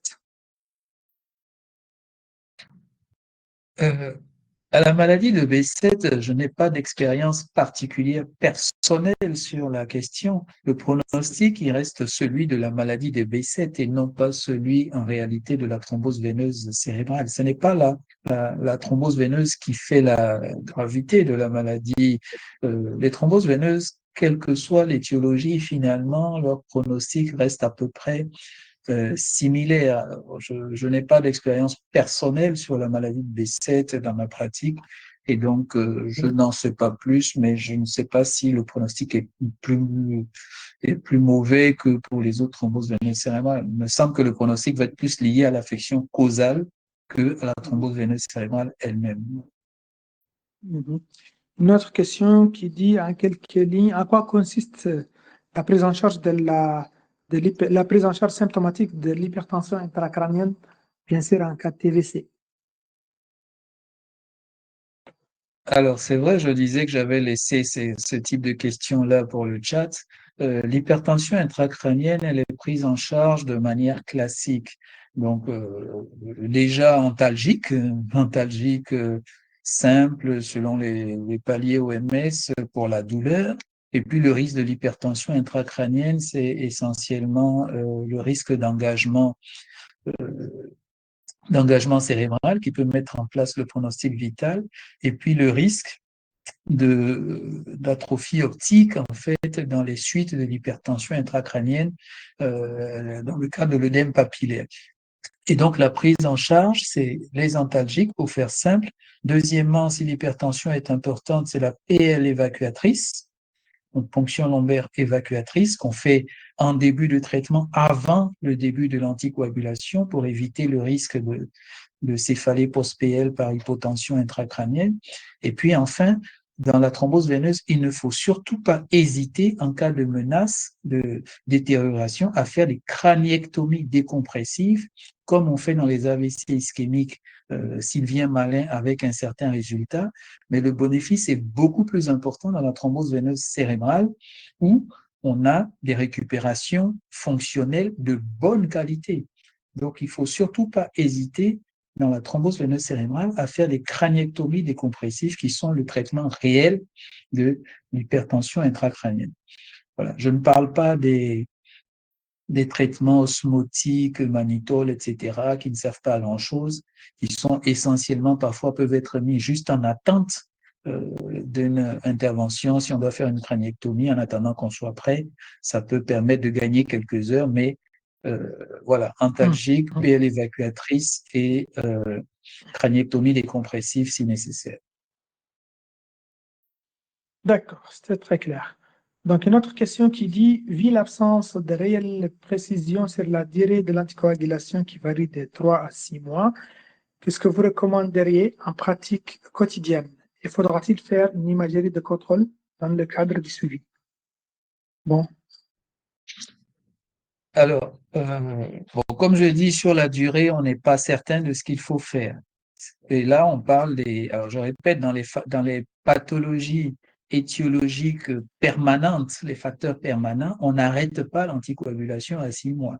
C'est une anticoagulation permanente, sauf si, vous voyez, comme dans le cas de mon patient qui avait une thrombocytémie essentielle, donc il y a un traitement de cette thrombocytémie qui est l'hydroxyurée qui permet de normaliser son taux de plaquettes, puisqu'au départ, il avait je crois, 800 000 plaquettes au moment où il faisait sa thrombose veineuse. Et quand il normalise, on a pu arrêter l'anticoagulation parce que le facteur permanent qui est la thrombocytémie, finalement, s'est transformé en facteur transitoire qui est maintenu tant qu'il prend son traitement par hydroxyurée. Donc, dans les facteurs permanents, on n'arrête pas. Maintenant, dans les facteurs transitoires, 3 mois, 6 mois, ben, on ne sait pas. En pratique, ce que je fais moi, je fais les 6 mois. Je dis dans le doute, bon, c'est pas très compliqué de poursuivre jusqu'à 6 mois, on poursuit. Vous avez posé la question de l'imagerie de contrôle. L'imagerie n'est pas faite. Alors, le taux de recanalisation n'est pas toujours complet. Vous avez vu que dans les séries présentées, lorsque j'ai montré des chiffres, on avait, alors quand on faisait les thrombectomies et autres, on pouvait aller jusqu'à 95% de recanalisation, mais dans les traitements médicaux, la recanalisation est beaucoup moins importante. Mais cliniquement, le malade est guéri. Et quelquefois, même après guérison, il persiste une occlusion partielle au moins du sinus ou de la veine thrombosée. Et dans ce cadre-là, on fait une imagerie de contrôle, c'est conseillé à la fin du traitement, non pas pour décider de l'arrêt du traitement, c'est pas débouché, je continue, c'est débouché, j'arrête, non, c'est pas ça, mais pour avoir un état des lieux à la fin du traitement anticoagulateur. De sorte que si ce malade a une récidive, s'il a des signes qui réapparaissent quelques mois, quelques années plus tard, et qu'on refait une imagerie, qu'on voit qu'il y a un vaisseau bouché, on va regarder si l'imagerie de fin de traitement, ce n'était pas ce même vaisseau qui était bouché, ou s'il y a une nouvelle thrombose veineuse cérébrale. Parce que si vous n'avez pas d'imagerie de fin de traitement et que l'année suivante, le malade a des céphalées, on lui refait un scanner, on voit une veine thrombosée, ah, il fait une nouvelle thrombose veineuse et on le réanticoagule, alors qu'il s'agit simplement de la séquelle de l'ancienne lésion. Donc voilà un petit peu l'attitude vis-à-vis de l'imagerie de contrôle. Ce n'est pas pour vérifier la guérison c'est la clinique, c'est surtout pour avoir une imagerie de référence sur l'éventuelle séquelle en vue de discuter d'une récidive ou pas dans le futur. Voilà. C'est très clair, c'est très clair. Donc, on finit par cette dernière question. Donc, l'un de nos collègues qui dit être en RDC dit quel est le protocole de prise en charge optimale d'une thrombose veineuse cérébrale dans un contexte de ressources limitées comme celui rencontré dans nos hôpitaux? Et quels sont les outils diagnostiques et thérapeutiques disponibles localement sur lesquels on pourrait adapter nos recommandations internationales, les recommandations internationales à nos réalités? Bon. Alors, c'est une question compliquée. Je ne sais pas quel est le niveau de ses limites. J'ose espérer qu'il a au moins un scanner. Et si on a au moins un scanner, avec un scanner minimum de 16 barrettes, on peut faire de l'angioscanner d'assez bonne qualité et permettre de poser le diagnostic. Après, les protocoles thérapeutiques, ce sont des protocoles simples. Les HBPM, je pense qu'on en trouve partout. C'est pas des médicaments réservés à des hôpitaux de haut niveau. L'enoxaparine, elle est disponible, je pense, dans tous les environnements. Et donc, quand on commence le traitement, eh bien, c'est d'abord par l'enoxaparine. Après, selon vos outils, ben, les anticoagulants oraux, c'est soit les antivitamines K qui sont pas très chers, mais qui nécessitent de pouvoir faire des INR à répétition, à adapter le traitement. Et je pense que dans un pays à ressources limitées, c'est une pratique, ou dans un environnement, en tout cas, à ressources limitées, c'est assez difficile. Parce que l'INR, dans le traitement par antivitamine K, bon, je n'ai pas le temps de vous les présenter ici, il faut savoir qu'il y a une donnée particulière que, comme on dit ça, les anglophones appellent le TTR, le time to range, c'est-à-dire la période pendant laquelle vous êtes réellement avec un taux d'INR entre 2 et 3. Et ça n'excède pas 60%. Ça veut dire que 40% du temps, les malades ne sont pas bien couverts quand ils sont sous antivitamine K.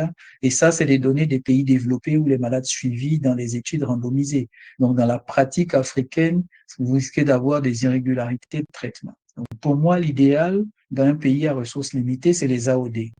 Et les AOD, aujourd'hui, il y a beaucoup de génériques. Les prix ont baissé. En Côte d'Ivoire, on a commencé les traitements au rivaroxaban il y a quelques années.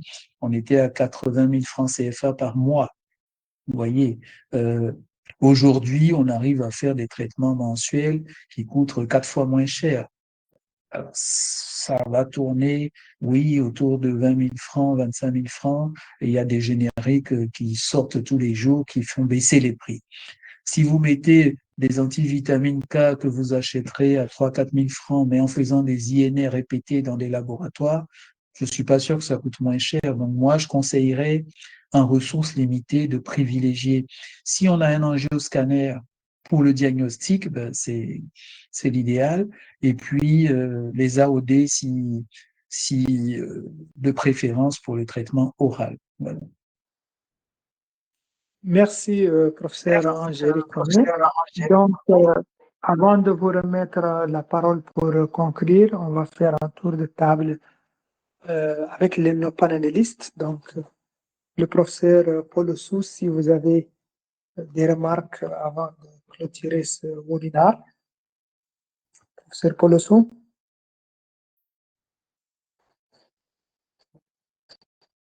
Sinon, si le professeur Thierry Adekonou.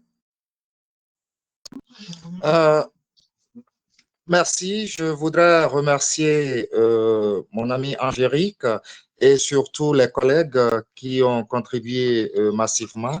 Nous avons besoin de ces webinaires qui permettent de développer davantage la recherche et être au point. Il faut au moins que l'Afrique puisse, à défaut de rattraper son retard, puisse prendre le train en marche. Et cela, c'est à travers ces échanges et surtout pour une pathologie qui, on ne connaît pas très bien sa fréquence, mais qui demeure le parent pauvre de la pathologie vasculaire. Si nous pouvions sortir la thrombose veineuse cérébrale de l'ombre et mieux la diagnostiquer, ce sera pour le bien de nos patients. Merci. Merci, professeur Thierry. Professeur Mustapha. Ah, OK. Ah, professeur Paul, vous êtes là? Oui, je suis là tout à l'heure. Je n'avais plus accès au micro, donc je ne pouvais pas vous répondre. Vous avez la parole. Allez-y. Oui, donc je remercie beaucoup le docteur Smaïla et le REPREMAF pour ces initiatives et je pense que ça va continuer. Aujourd'hui, on a parlé de la thrombose veineuse cérébrale. Certainement, demain, on parlera d'autres choses et toutes les propositions qui ont été faites par Angélique, Thierry Adekonou et notre maître Moustapha Ndiaye font que, bon, je pense qu'il faut que nous commençons à réfléchir. On en parle tout le temps, ça fait des années qu'on en parle, qu'on le dit, pour travailler ensemble, mais je pense que comme Angélique l'a dit tout à l'heure, il faut bien qu'il y ait une personne qui prenne l'initiative, qui lance et puis les autres suivent. Donc, comme on a dit, Thierry, à toi le témoin. À toi le témoin. Et puis, comme ça, on va mutualiser, comme on dit, les connaissances et tout pour l'avancement de nos structures, de nos patients. En tout cas, merci à tous et à très bientôt. Merci, professeur Paul. Donc, professeur Moustapha Ndiaye. Merci, je salue encore une fois le dynamisme de Soumaïla et de son équipe. Je pense que c'est une très bonne initiative. Il faut la pérenniser. C'est là le challenge. Le reste, il nous appartient à nous tous de trouver les moyens de travailler en collégialité et de faire des études multidisciplinaires et surtout traverser notre pays, travailler ensemble. Et je pense que c'est possible. Merci et bonsoir. Merci. Donc, à mon tour et avant de passer la parole au professeur Angélique pour conclure, je ne saurais finir sans remercier le REPREMAF et remercier le docteur Soumaïla, qui a toujours été un moteur, particulièrement de notre génération. Je le félicite, je l'encourage et je lui demande de continuer à faire pareil et à mieux faire. Professeur Angélique, vous avez la parole pour conclure ce webinaire que vous avez si très bien animé par votre excellente présentation. Donc, vous avez la parole pour conclure. Merci beaucoup, Samy. Merci à tous les collègues. Merci à Paul Ossou, à Thierry Adoukonou, Moustapha Ndiaye. C'est toujours un plaisir pour moi, en tout cas, qu'on se retrouve entre Africains à discuter de sujets qui nous concernent particulièrement. Mes remerciements vont vraiment au REPREMAF, Dr Soumaïla, qui prend cette initiative de nous mettre à jour. Comme je l'ai dit à la fin de la présentation, la formation continue, c'est une obligation pour le médecin, ce n'est pas juste une option. Si on a fait le choix de faire la médecine, on se doit de fournir aux patients les soins selon, comme on dit, les données actuelles, actualisées de la science. Et je pense que c'est ce que ce type de webinaire nous permet de faire. Et donc, je vais remercier les organisateurs, remercier les participants. Et puis, Thierry, je pense que tu as été presque nominé pour créer ce petit groupe neurovasculaire sur Servier. Je pense qu'il faut effectivement qu'on le crée et qu'on puisse travailler ensemble à la fois sur des projets de recherche, puis peut-être aussi sur la mise en commun de protocoles thérapeutiques, de méthodes de travail, sur des réunions de concertation de cas cliniques, voilà, qui peuvent être, on le fait dans d'autres disciplines, on le fait en vasculaire, parfois avec des collègues occidentaux. Je pense qu'on peut le faire aussi entre nous, à présenter les dossiers dans un but de résolution de problèmes en cas de difficulté, mais aussi dans un but didactique, pédagogique, si on a des cas cliniques particuliers intéressants, même s'ils ont été résolus. Donc voilà un petit peu ce que je pourrais dire pour la fin. Remercier vraiment tout le monde et les participants d'être restés. Il est un peu tard, en tout cas en fonction des pays. Ça a été long, à peu près 2 heures, mais particulièrement intéressant. Et la question montre bien que c'est un sujet qui est très actuel et très intéressant. Voilà, merci à tous. Merci de m'avoir écouté et je dirais bonne soirée à tout le monde. Merci. Merci, professeur Angélique Kwame. Donc, nous remercions tous les présents à ce webinaire et nous vous dirons à bientôt. À la prochaine. Bonne nuit à tous. Merci. Au revoir. Au revoir.